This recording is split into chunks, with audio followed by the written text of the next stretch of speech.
Be advised that this is going to involve full spoilers for Death of the Family, all its tie-ins, all the related comic arcs. Basically, if you don't want to know what's going on in DC Comics right now, go away. Yeah. Get out. We don't want you. We want you. Just after. Hey everybody, welcome to PBDTube. I'm Chazz from Shatterblog. I'm Gabby from Resident Troll. And in case you didn't guess from our fantastic intro, today we will be talking about what actually happened in Death of the Family. We were very, very wrong. We were woefully inaccurate. Everyone that we were predicting to die didn't. Nobody actually died. It was more of a psychological reboot of the Bat family. So basically in Death of the Family what happened was, Joker came back and whatnot. It was a very highly publicized event. But a lot of people were upset because nobody died. But I think it was reasonable. Yeah, what he does through all the tie-ins is he defeats every member of the Bat family in different ways.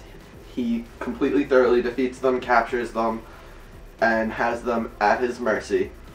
And each arc ends with the Joker holding a silver platter with a cover on it. And this of course culminates in the feast he's been planning, why he kidnaps Alfred at the beginning of the event. He's planning a special night for Batman.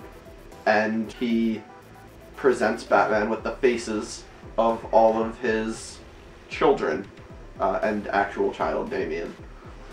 And I really wish that they had gone ahead with that and actually had everyone's faces cut off, as opposed to just, nah, that didn't happen, Joker was just proving a point. Because obviously we've seen, there's a history of Batman having enough money to fix problems. Really, it wouldn't be difficult for them to say, oh, Bruce just bought them, put their faces back on them.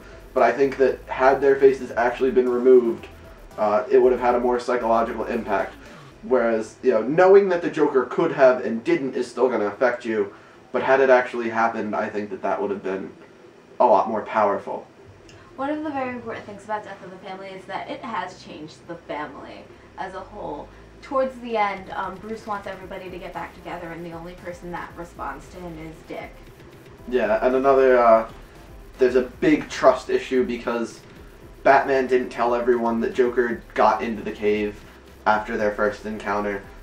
He claims it didn't happen, the Joker claims it happened. Everyone kind of agrees that the Joker must have gotten into the Batcave, but Batman swears that it's impossible. And so we see a lot of the family kind of mistrusting Batman after keeping that quiet for so long. Obviously the New 52 mangled the time frame, but this happened back in The Man Who Laughs, off camera.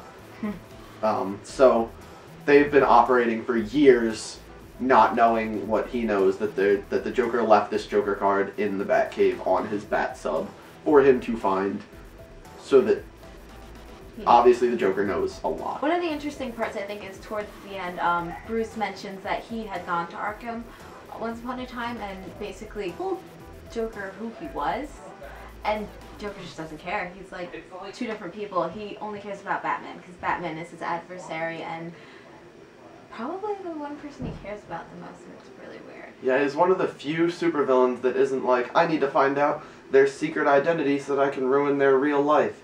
He doesn't think that Bruce's life is Batman's real life. He thinks that, he's Batman and sometimes he puts on the Bruce Wayne disguise to go out into the world, but Batman is who he is at his core, and that's all Joker's interested in.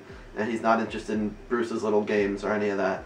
He just wants his Batman, and that's what the arc is really about, is he feels that all of these people are bringing Batman down, making him weak, and he wants his Batman back. The Batman that he's matched wits with and tortured mentally, emotionally, physically for years and years and years. He doesn't want to lose that. So can we talk about the minis and how great they were? They really were. That little mini Clayface arc was kind of sad. I really loved the one with the Riddler. They were all quite good. Yeah. I kept, looking forward to those a little bit at the end. Mm-hmm. Of course I enjoyed the actual arc immensely, but I was always excited for that little glimpse into another villain, primarily, just seeing what's going on with everybody. Also that shot in the main comic of the Joker's court for Batman was fantastic. Yeah. And the Sword in the Stone. I just like how Joker and Bruce are just basically on the same level when it comes to intelligence. They're really the only two people who know how to challenge each other. And I think that's just brilliant. They're the perfect rogue and vigilante combination. Yeah, Batman has always traditionally had a really fantastic alignment of enemies and adversaries and everything.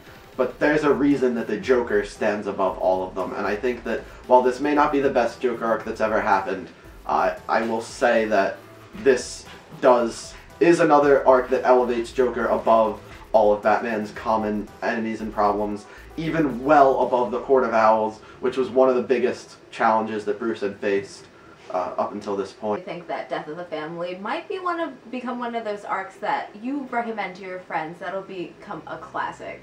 Because it's really good. Scott Snyder is fantastic. Greg Capullo, I just love the way he draws Batman. It's just, if you're not reading it, first of all, why are you watching this video?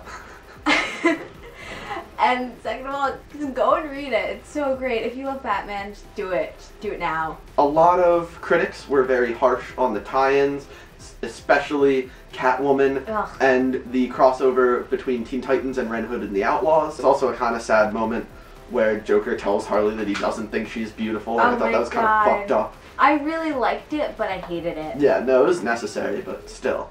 Come on, Joker. Obviously, we would love to hear your thoughts on the story overall, the tie-in issues, the main issues, the minis, everything you liked, didn't like, favorite scenes, favorite panels, any opinion you want to share with us, we love. As always, like, comment, subscribe. Check out all our main blog and all our social media. We'll include the links down there in that convenient box. And we hope you enjoy the arc as much as we did, and we hope you enjoy our video. We'll see you soon. Later, motherfuckers. Suppressing fire! Why don't you work?